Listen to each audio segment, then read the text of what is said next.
Begitu besar kasih Allah kepada dunia ini sehingga Dia telah mengaruniakan putranya yang tunggal, supaya setiap orang yang percaya kepadanya tidak binasa, melainkan memperoleh hidup yang kekal. Bapak, Ibu, saudara-saudariku yang dikasihi Tuhan, ketika mendengar Hari Raya Tritunggal Maha Kudus, banyak kita langsung berpikir tentang sesuatu yang sulit dipahami. Iya apa tidak? Bagaimana mungkin Allah itu satu, tetapi tiga pribadi, Bapa, Putra, dan Roh Kudus. Bukankah satu itu tidak sama dengan tiga, dan tiga itu tidak sama dengan satu? Dan bukankah satu ditambah satu itu sama dengan tiga, bukan satu? Bagaimana mungkin Bapa, Putra, dan Roh Kudus adalah satu Allah? Itulah pertanyaan yang terus muncul di dalam benak kita. Namun para saudara, hari ini gereja sebenarnya tidak pertama-tama mengajak kita untuk memecahkan rumus tentang Allah. Karena misteri Allah itu tidak dapat dipahami oleh akal budi kita yang terbatas. Sepandai-pandainya orang menjelaskan mengenai misteri Allah Tritunggal, dia tidak dapat menjelaskan secara sempurna. Karena realitas Allah Tritunggal itu mengatasi apa yang bisa kita pikirkan, apa yang bisa kita lihat, dan apa yang bisa kita bayangkan. Maka hari ini para saudara gereja mengajak kita untuk masuk ke dalam pengalaman, mengalami siapakah Allah yang kita imani itu. Daripada berbicara mengenai realitas dari Allah Tritunggal itu sendiri.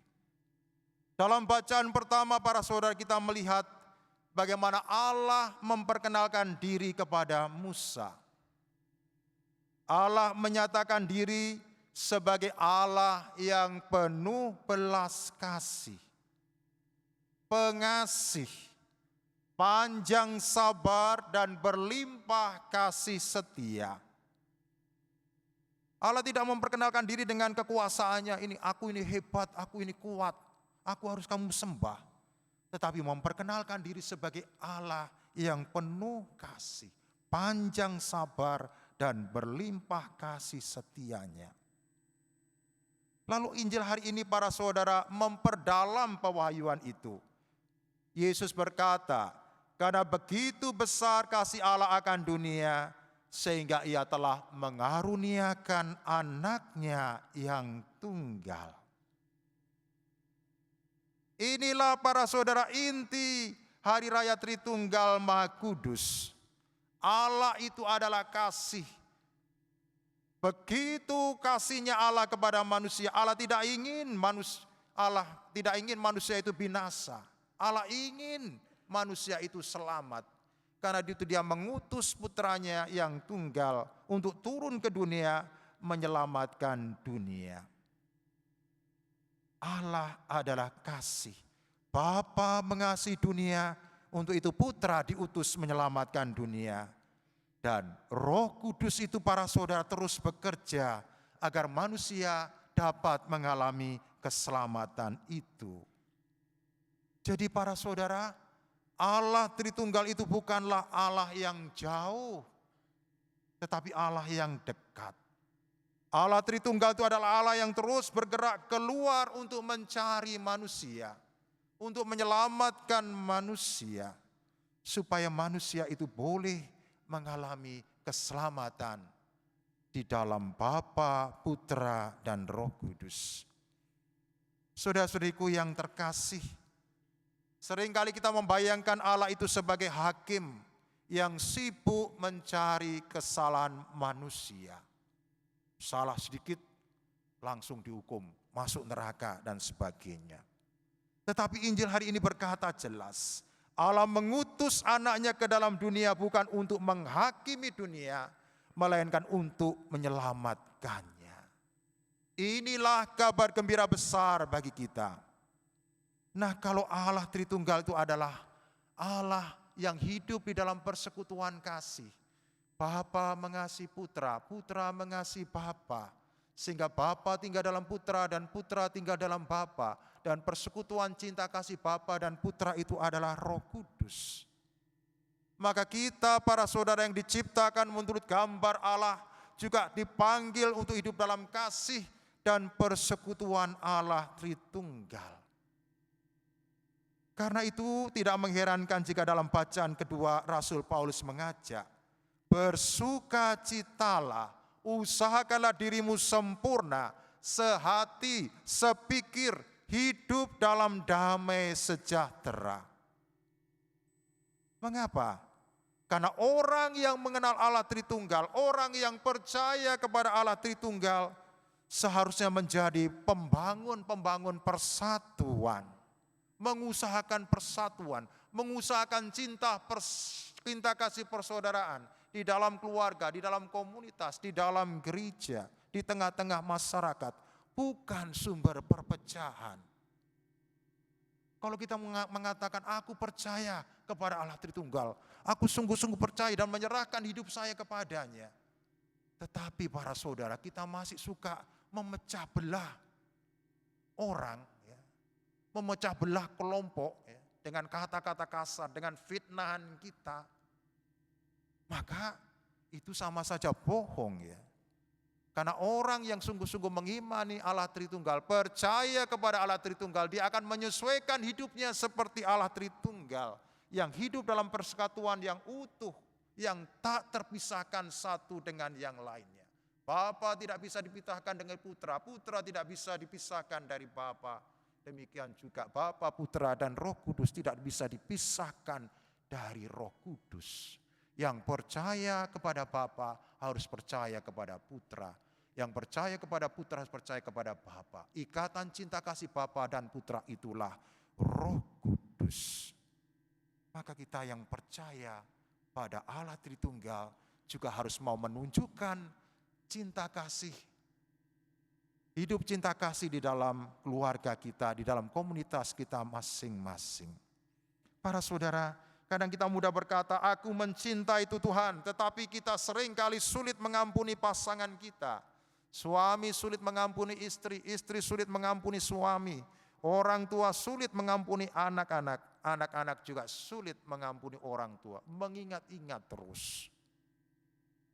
Sulit mengampuni rekan pelayanan, sulit mengampuni sesama umat, anggota lingkungan, atau orang yang pernah melukai kita.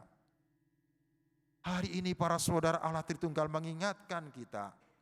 Kita tidak hanya percaya kepada bahwa Allah itu adalah kasih, tetapi kita juga dipanggil hidup di dalam kasih.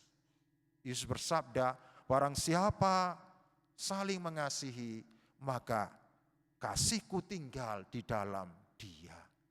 Kalau kita hidup di dalam kasih para saudara, maka Bapa dan Putra akan tinggal, akan bersatu di dalam diri kita. Tetapi ketika kita hidup di dalam perpecahan, kita jauh dari kasih Allah. Bapak, Ibu, saudara-saudariku yang dikasihi Tuhan, setiap kali kita membuat tanda salib dalam nama Bapa, Putra, dan Roh Kudus, seringkali kita melakukannya begitu cepat ya. Apalagi kalau di rumah makan ya. Kita membuat tanda salib memang. Wah, kita berani memberikan kesaksian tapi cepat-cepat ya. Maksudnya apa? Malu dilihat orang. Ada orang Kristen, ada orang Katolik ya. Cepat-cepat gitu ya. Sehingga kehilangan maknanya yang begitu dalam. Padahal para saudara, ketika kita membuat tanda salib dalam nama Bapa, Putra, dan Roh Kudus, kita mau mengatakan bahwa aku hidup di dalam kasih Bapa. Dan ketika kita membuat tanda ke Putra, kita mau mengingat bahwa aku diselamatkan oleh Putra. Dan ketika kita memberi tanda kepada Roh Kudus, kita diingatkan bahwa kita dikuatkan oleh Roh Kudus. Bahwa Allah Tritunggal itu senantiasa mengasihi, menyertai, menyelamatkan, melindungi dan menguatkan kita. Jadi bukan hanya sekedar membuat tanda salib.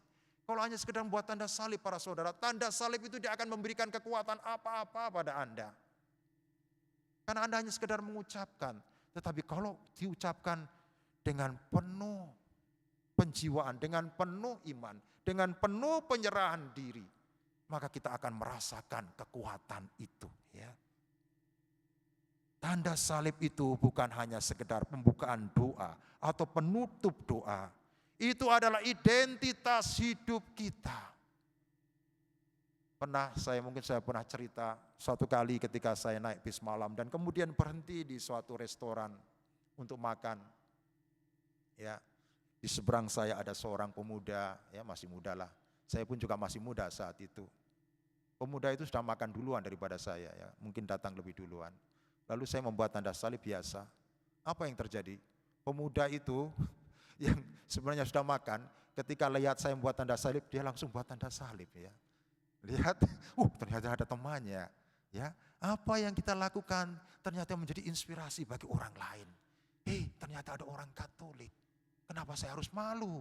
Bapak itu tidak malu buat itu. Ya, ketika Anda membuat tanda salib dengan penuh iman, dengan keberanian, itu akan membawa pengaruh bagi orang lain. Orang Katolik yang makan bersama dengan Anda yang sebelumnya tidak membuat tanda salib akan membuat tanda salib. Orang akan berani menunjukkan identitasnya, saya ini Katolik. Orang juga tidak malu memakai kalung salib. Karena itulah tanda kemenangan kita. Itulah identitas hidup kita. Tetapi bukan hanya sekedar menggunakan salib atau membuat tanda salib. Tetapi kita harus hidup sesuai dengan semangat dari Allah Tritunggal itu sendiri. Yaitu hidup di dalam kasih persaudaraan yang sempurna. Kasih yang utuh. Hanya ketika kita hidup di dalam kasih, di dalam keluarga, di dalam komunitas, di dalam lingkungan, wilayah, dan gereja, maka apa yang kita lakukan itu akan dilihat oleh orang lain. Orang yang lain yang melihat hidup kita yang penuh kasih itu akan meniru. Minimal kagum, orang Katolik itu seperti itu ya. Saling mengasihi, saling mendukung, tidak saling menjatuhkan. Itu yang membuat mereka lalu meniru. Dan bukan hanya meniru para saudara, beberapa dari mereka kemudian mengikuti keyakinan kita dengan masuk menjadi orang Katolik. Maka para saudara, pada hari raya Tritunggal Maha Kudus ini, marilah kita bertanya pada diri kita sendiri. Apakah hidup kita semakin mencerminkan kasih Allah? Mencerminkan kasih Allah Tritunggal. Apakah keluarga kita menjadi tempat kasih itu? Apakah pelayanan kita sungguh-sungguh menghadirkan persatuan atau justru perpecahan? Apakah kehadiran kita di tengah-tengah keluarga, di tengah-tengah komunitas, di tengah-tengah lingkungan itu membawa damai, sukacita, atau justru membawa ketakutan? Apakah orang lain merasakan kehadiran Allah, kasih Allah lewat kehadiran kita? Atau justru mereka merasa takut, merasa terancam dengan kehadiran kita. Mari para saudara, dalam perayaan Ekaristi ini kita mohon rahmat Tuhan, agar kita semakin mengimani misteri Allah Tritunggal, semakin menyerahkan hidup kita kepadanya, dan semakin mengimani persatuan cinta kasih Allah Tritunggal itu di dalam keluarga kita, masyarakat kita, di lingkungan kita, gereja kita. Semoga melalui perayaan ini kita tidak hanya memahami Tritunggal Maha Kudus dengan pikiran, tetapi semakin mengalaminya di dalam hidup sehari-hari, semakin meneladani cinta kasih-Nya. Karena pada akhirnya para saudara, misteri terbesar dari Allah Tritunggal bukanlah bagaimana Allah bisa 3 atau 1, tetapi bagaimana Allah yang begitu besar itu mau mengasihi manusia sedemikian rupa, dan bagaimana kita yang telah dikasihi oleh Allah itu juga mampu meneladani cinta kasih Allah dengan hidup di dalam kasih persaudaraan. Allah Tritunggal yang Maha Kudus memberkati Anda. Amin.